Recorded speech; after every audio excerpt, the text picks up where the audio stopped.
Ati imimmaan sanuu gammachuudhaan na fakkaata akkas taana. Gammachuuti. Akkas na fakkaata. Ililliin eega dhageesseefu Fatiyaan maaliif na yaamte na wajjoolin Amma si harkee waani. Erga sumaatiin itti gadee an reenu fatimataati taala malee itti maratti hafa jitu. Maaliif Fatiyaan waan bareedee jirtuuf seelee yeroo namaaf bilbiltee. Jechaan bakka kana garuu seenaute. Yalla yeroo isa waliin dachana. Taheemoon arra Fatiyaan ilni homachuu dhibbara dhibba. Namni biraa afaan maal ja'a saniin na dhageemme ammoo ani hangam danda'u yaalii godhuttiin jira isii bira mul'achuu baadhu isii bira dhaquu baadhus hangam danda'u anis nama qaqqabachuu nama komachuu miti Fatiyaa maal feessa mana harka tana fada kan itti kenna yaachuu deema waan inni isa godhe hin beeku akkuma Fatiyaatti cinqusan nallee cinqa.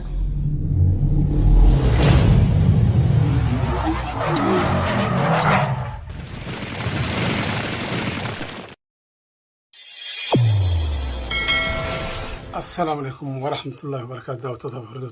قاري كم بيجي كيسا كم بيجي على كم فوقو كان لوا الراس دي بنيجر مارين دي بنجي تشون كاتين أولامو أكما ولين بينوت أكما ولين جروت بار سفيان جلبوني بربادا جرا بربادا الله هنا أولي إن شاء الله ربي نفهم هامل لسو يتشاتنا دعائن ولا إسن أكسمت تجاه مالك بتري ديبتين جيتشون كذا نولمو لما هذا همزاتي فيه لما يللي لقى معرف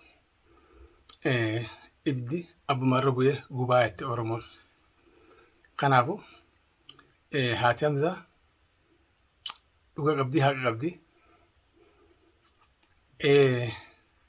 يللي مالفنا الإيافنة مالفنا نجافنة إلانو جارتخي أفامتي قيافي خيسيتي أبا من خينياتي قناف دي بين الره يسربوت اللي يكمت لالي سود أبدي لغاسيتي قنا وان مولين أغرو وان مولين بينوس قناف اللي المرة دبي أبا بكاتي تورمو وان تايف اللي إيجا دقيسيفو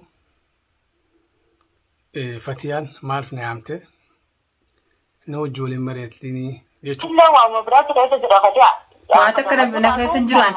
Waan akka na keessan jiru yoo masaanummaan ta'e akkana taate gaa masaanummaan ta'etis carbii haadha hitu yoo akkana taate. Maaliif Fatiyaan waan bareedee jirtuuf seelee yeroo namaaf bilbiltee na kootaatu hin qabdu. Kan waan ta'eef dhimmi Fatiyaa dhimma ililleeti. Dhimmi ilillee dhimma Fatiyaati. Kan walumaan beekna. Taheemoon arra Fatiyaan ilillee homachuu dhibbarraa dhibba mirga qabdi. Maaliif baar Sufiyaan kalee fayyaa qaba ture. Abbaa manaa ililleeti. Arra fayyaa dhabnaan abbaa manaa illee ta'uu ni dhaba. Abadan. Numata abbaa manaa ililleeti. Kanaafu osoo silaa egaa silaan sun dubbii deegaati beektani silaa osoo Fatiyaan hin bilbiliniif eega dhageesse ililleen waan itti jirtu lafa keessa Fatiyaa bira argamuun kun dhibbarraa dhibbatti waan ta'uu qabu. Kana waan ta'eef ammoon maaliif natti namini eega torbaan tokko taa'een dhagee gitee dhageessan maaltuutu si qabe manni dalagaa tanaa buutes biraan argatta. Kana waan ta'eef wanni mana dalagaatti si qabee mana dalagaa irraa fiidiyoo si barsiisu takka illee hin jiru lilli dhugaan dhugaadhaa ni fudhatta haqa keeti. Ammoon yaada araaramaati walitti isin jiru osoo hin taane yaada araaramaati waan ta'uu qabu silaa. Ati eegaga waan kana dhageesse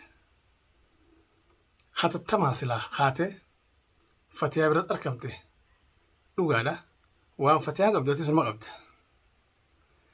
Kana waan ta'eef osoo gaa isii biratti hin argamin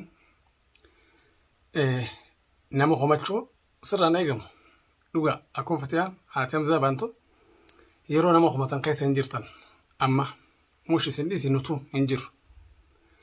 Kanaaf silaa hatattamaan isii biratti argamte arra fatiyaan itti dhageemte miira kophaa keessa galte seelee hanga kanaa miidirra baate sin dubbattu. Kana waanuma ati if goote waanuma ati if hin jette. Mee akkuma fatiyaan haati Hamzaa sin jettetti yoo arraan tana haadha Hamzaa taate badal taatu silaa haadha Hamzaa taate ati maal jettaan haadha Hamzaatiin? Egaa maal jettaan? Wanni jettuun akkuma amma haati Hamzaa sin jette jettaan. Egaa waan takka osoo namaan hin jenne dura ifiin jijjiiraa beeki. Kanaaf ililli teenya siila galtee jirti. Kana waan ta'eef ammarraa takka jee hin dabarre yeroonis barbaadaa jirra. Miilaa fardaan barbaadaa jirra. Tokkolleen namni isa beeku namni taa'u jiru hin jiru. Daawwattoota hordoftoota keenya qaqqaarii gaggaarii isinilleen komantii jalatti nu barreessitanii turtan. Dhugaa taa'aan jirru. Jaalalleetiin maasqa fiidiyoo isinii maraa jirru.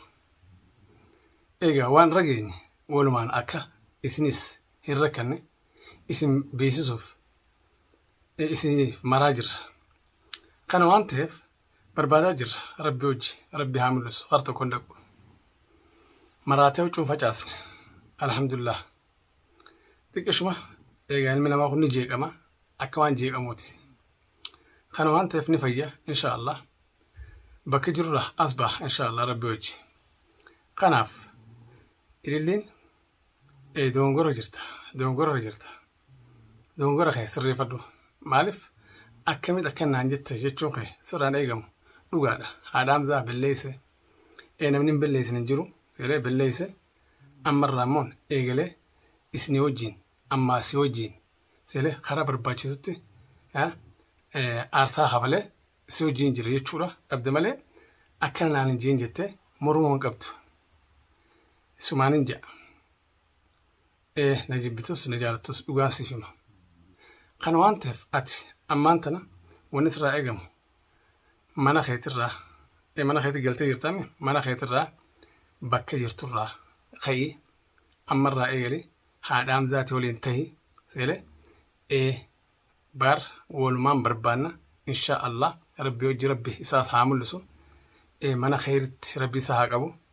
Kana du'aa walii goonaa godhaa fi waliifis godhaa seelee akka daawwattoota hordoftoota keenyas seelee akka nutti hin mufanne akka barbaada jirru isaan kanaas asumaan beeksisaa seelee atis as deebi dhugaa tasliimu waan takka walitti hin qabne dalagaa isii dhiiste seelee haadha Hamzaa bira argamtee jirti. Obboleettiilleen akkasumatti dalagaa dhiiste mana haadha Hamzaa taa'aa jirti. Maaliif kun gaa seelee namni tokko eega dhibame seelee dhibeensaa walumaanuu teenya nu qabdiidha. Atis wanni namarraa kophaa si baasee hin jiru. Dhugaadha.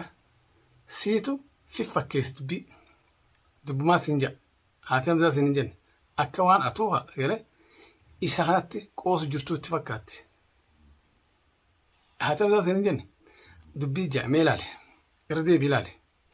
Kana waan ta'eef ammarraa yeroon isin dabarre yeroon gana inshaallah rabbi haa mul'isu isaas walumaan barbaanne as deebii haadha Hamzaati waliin ta'e seelee daawwattootaaf hordoftoota waliin ta'a akka isaanis daawwattootaaf hordoftoonni keessas akka sirraa jaalatan akka wanni isaan sirraa shakkan kun si bira hin jirre if qulqulleessuuf eenyuuf godhu ati sabni waan itti jirtan hujuma keessan dhaabde seelee karaa dhimma si laallatus jala deemuun si qabdi.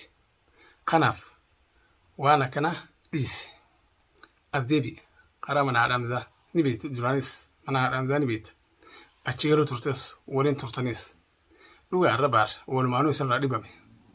Tokkollee namni dhibee baar jaalatu tokkollee hin jiru. Abbuma fedhee taanaan namuma fedhee taanaan namni dhibee namaa jaalatu tokkollee hin jiru.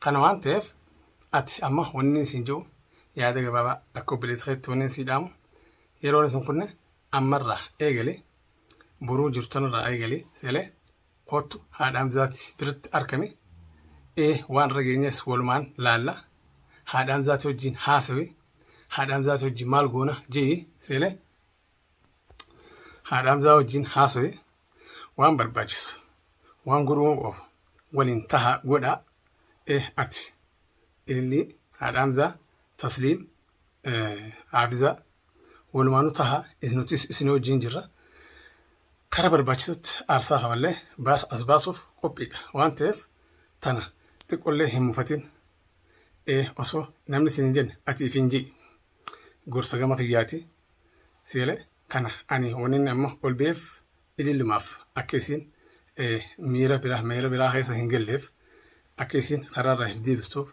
akka isin maaliin ta'ee maal firraa qobanna dhiibanii akka hin jenne kana dhaamsa gama kiyyaati wanni siif asirratti siif ol ba'ee siif dhaamsa kana sii dabarsuuf kanaafu ati yoomiyyuu taanaan dhugaadha haadha mana baare jaalattus jibbitus kanaafu as deebi'ee waan godhamuu qabu haadha Hamzaati waliin mari'adhu waan barbaachisu isii wajjin taa'ee wajjin haasa'ee naasi billeessijeen dhiifama gaafadhu tamam as deebi'ee isii wajjin akka maalitti akka tahaa seelee walumaan taane akka baar barbaannu inshaallah rabbi wajji waadaa walii gallee seelee akka baar barbaannee as baasnu yeroo gabaabaa keessatti inshaallah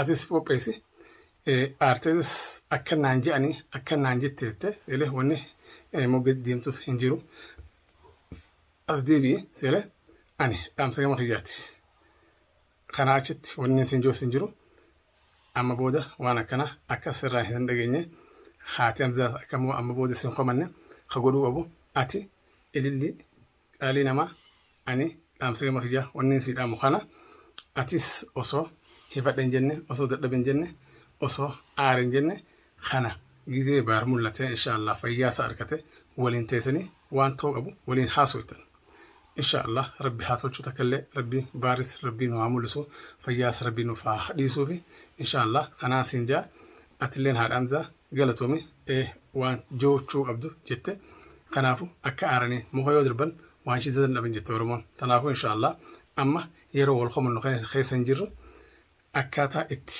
baar jala buunee barbaannee seelee karaa dhibeessaa furmaatti harkannu barbaadu qabna malee inshaallah kun wamiin tun eega baar mul'ate rabbiin waa mul'isu dawaa goonee fi fayya booda waliin gatteessanii namarratti walii maxxan yoo himachuu taates kanaafu ammaan tana homii dhaabaati isin amma nama gaddarri jiru waan ta'eef inshaallah rabbiin gadda kanaas walumaan rabbiin irraa haa dhaabu isinin jecha baaris rabbiin waa mul'isu daawwattoota hordoftoota keenya ani wanni irraa ol ba'eef waan fiidiyoon natti tolee osoo maruu osoo hin taane ililliin akka miira biraa keessa hin galle kana dhaamsa isiif dabarsuu fi hanga fiidiyoo biraatti walitti dachaanu assalaamu alaikum wa rahmatullahi wa barakaatuh.